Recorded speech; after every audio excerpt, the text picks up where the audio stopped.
Mensajes de salvación espiritual para leer. Título de este mensaje: Dios quiere disfrutar de su paternidad. Los detalles de este mensaje. Cuando yo era una niña, en el pueblo donde yo me crié, indebidamente enseñaban a los niños a poner hierbas debajo de las camas para los Reyes Magos. Para que los Reyes Magos den las hierbas como alimentos a los animales en que viajan los Reyes Magos. Y a cambio de eso, los Reyes Magos supuestamente dejan a los niños juguetes y regalos debajo de las camas. Pero ya todos en el pueblo saben que esto es una mentira. Para los que estudiamos la Biblia en la actualidad, los santos y las vírgenes que las iglesias romanas promueven, vienen siendo los Reyes Magos para los adultos del mundo. Santos, santas, etc., no pueden ayudar a personas en este mundo.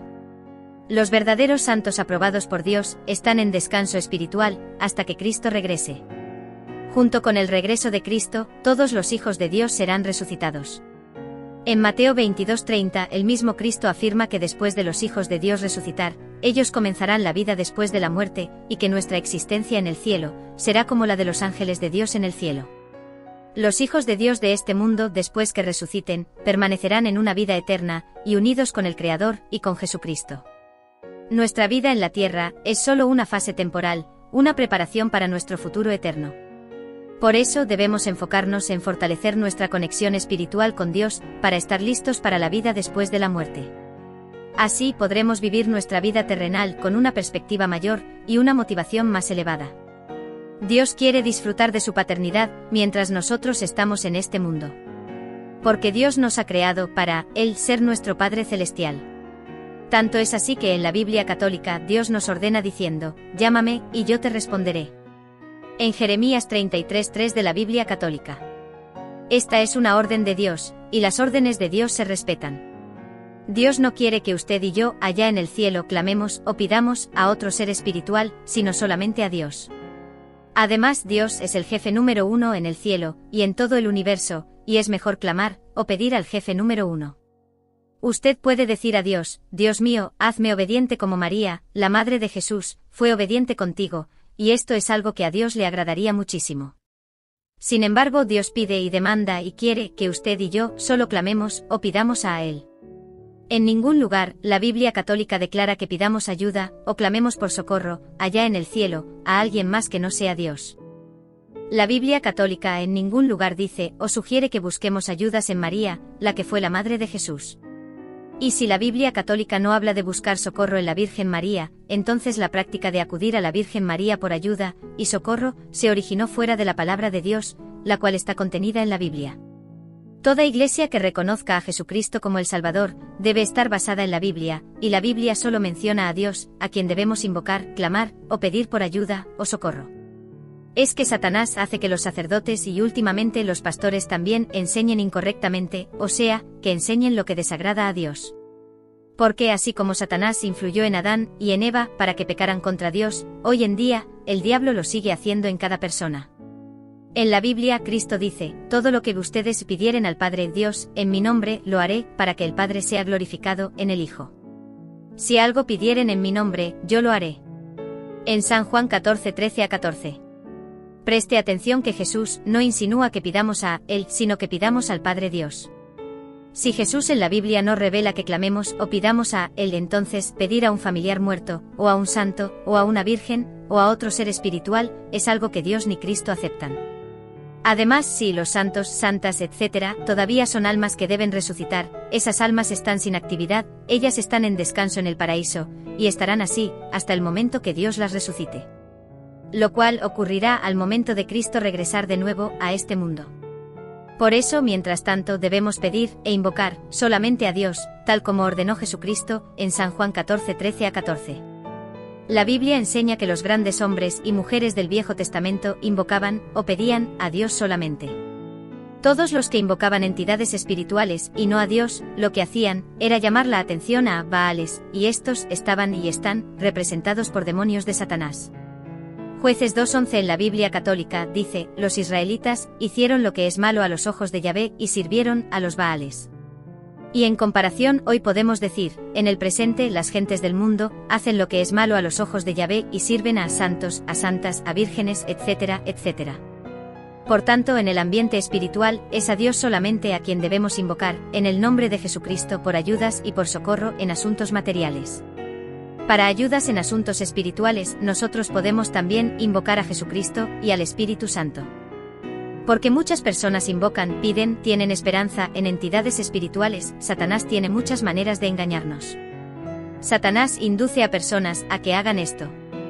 En el pasado, Satanás hacía que los israelitas tuvieran esperanza en los Baales, y a la vez, Satanás hacía que los israelitas pusieran a Dios a un lado. De ahí es que en varios lugares en la Biblia, se lee que los israelitas hicieron lo que es malo a los ojos de Yahvé, y sirvieron a los Baales. Cuando nosotros hoy ponemos la mirada en santos, en santas, en vírgenes, etc., respecto a esto, delante de Dios, la culpa es nuestra.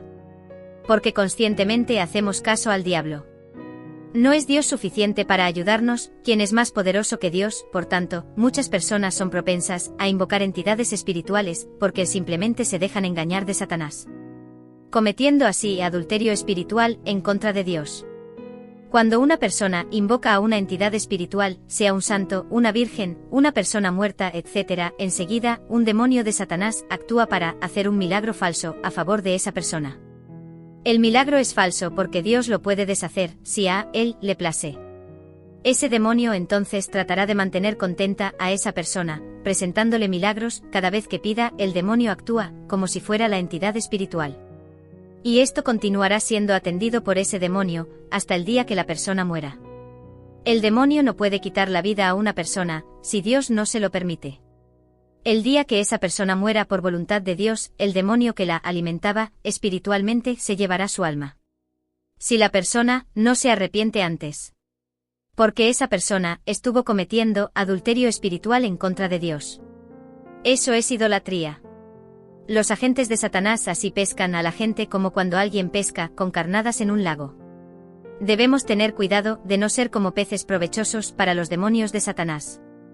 La razón por la que la gente invocan entidades espirituales es por las carnadas que los demonios de Satanás presentan a las personas que se dejan engañar por ellos.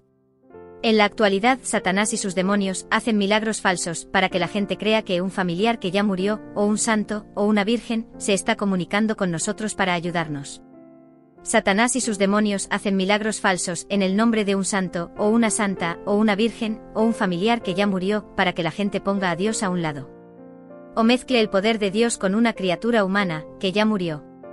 Satanás y los demonios saben que hacer esto a Dios le molesta, ya que eso es infidelidad espiritual, adulterio espiritual, lo cual al final termina en idolatría. Satanás no ha perdido el poder de hacer milagros, y ese poder puede transferirlo a sus demonios. ¿Por qué son falsos los milagros de Satanás y sus demonios? Porque solo los milagros del Espíritu Santo son legítimos delante de Dios. Los milagros de Satanás Dios los puede deshacer cuando Él quiera. Además, Satanás hace prodigios y milagros con el propósito de conducir a las almas al reino de las tinieblas, al infierno. Todas las personas que estuvieron con Jesús personalmente allá en Israel, y fueron obedientes a Dios, después que resuciten, se manifestarán de la manera que Dios ha establecido para ellos.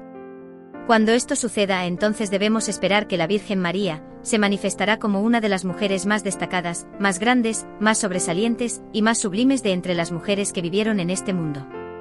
Y debemos esperar que se va a cumplir lo que San Lucas 1:42 en la Biblia dice de María, cuando dice bendita tú entre las mujeres. Esto quiere decir que las bendiciones de María, después que ella resucite, serán mayores que las de muchas otras mujeres. Es necesario que la Virgen María resucite, antes de ella estar al servicio de Dios. En ningún lugar, la Biblia católica declara que la Virgen María ya resucitó. Sin embargo, la Biblia dice que los muertos en Cristo resucitarán primero que los que no mueren en Cristo. Y en Mateo 28:1-6, la Biblia describe la resurrección de Jesús el Salvador, y Gálatas 1:1 en la Biblia católica revela que Dios fue quien resucitó a Jesús. O sea, Jesús el Salvador no se resucitó él mismo. También sucede que así como Cristo durante las 72 horas, 3 días, que Él estuvo sin resucitar, Él no contestaba oraciones ni ayudaba a personas humanas vivas, porque para eso, a Él le era necesario resucitar primero. Así también la Virgen María, hasta que ella no resucite, ella tampoco puede contestar oraciones, sino después que ella resucite. Hay que aprender de la Biblia, no de las religiones imperfectas, creadas por personas imperfectas. Cuando María Magdalena que fue la primera persona que vio a Jesús acabado de resucitar, tan pronto ella reconoció a Jesús Cristo, a María Magdalena le dijo: no me toques, porque todavía no he estado con el Padre Dios. Esto se encuentra registrado en Juan 20:17 de la Biblia. Si Dios resucita a la Virgen María hoy, y usted es la primera persona en encontrarse con ella, la Virgen María diría a usted: no me toques, porque todavía no he estado en el cielo con el Padre Dios. Por ahora hay que dejar tranquilita a la Virgen María, y solo obedecer a Dios, al estilo de ella. Así como María obedecía a Dios, nosotros también debemos obedecer al Padre Dios. Pues a Dios le agrada que en cuanto a obediencia, a Él, nosotros imitemos a María. Amigas y amigos, yo puedo escribir acerca de las verdades de la Biblia, porque ya no existe el tribunal de la Inquisición, y por eso no me van a quemar vivo en una hoguera pública, tal como las iglesias romanas lo hacían en el siglo XVI. Me podrían buscar para asesinarme. Pero recordemos que desde Jesús el Salvador, hasta sus apóstoles todos murieron asesinados, y Cristo dijo que el que da esta vida por él, recibirá 100 o más veces galardones en la vida espiritual. Dijimos arriba que en la Biblia católica Dios nos ordena diciendo: llámame, y yo te responderé, en Jeremías 33:3 de la Biblia católica. Al Dios ordenar esto, debemos entender que esta es una orden de Dios que se debe respetar y cumplir. Además, no es Dios el más jefe en cualquier lugar del universo, siempre tiene más sentido clamar, o pedir, al más jefe, si éste está dispuesto a ayudar. Ningún versículo en la Biblia dice o sugiere que clamemos o pidamos a otro ser espiritual que no sea Dios. Dios no se contradice. Si Dios nos ha ordenado que clamemos a Él, y Él responderá en Jeremías 33:3 en la Biblia, entonces Dios no va a aceptar que busquemos ayudas en santos, en santas, en vírgenes, en esto y en aquello, etcétera, etcétera. En toda la Biblia se lee que en lo espiritual dependamos de Dios solamente. Hasta el mismo Cristo lo dice. En Juan 14:13-14 en la Biblia. Debemos entender que los asuntos de Dios no son como la iglesia, a la que usted pertenece, quiere que sean, o como su iglesia ha enseñado como ella quiere que sean. Los asuntos de Dios son como Él los presenta en la Biblia. Que Dios bendiga a usted ricamente.